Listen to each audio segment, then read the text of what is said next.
In today's video, I will show you how to connect Base44 to Figma. So without wasting any time, let's get started.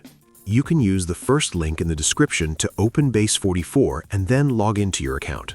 After you log in, you will see an interface like this. To connect Figma to Base44, click on the plus icon over here. You will see the option Import from Figma.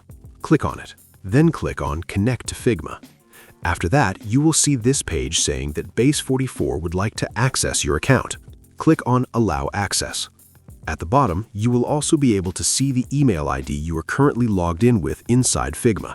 If you want to use a different email ID, you can click on Switch Accounts and change it. Then click on Allow Access.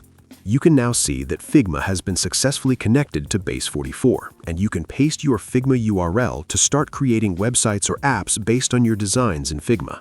If you want to learn more about how to prepare your design in Figma so that it can be properly imported into Base44, you can click here to view all the guidelines. So this was everything about how you can connect Base44 to Figma.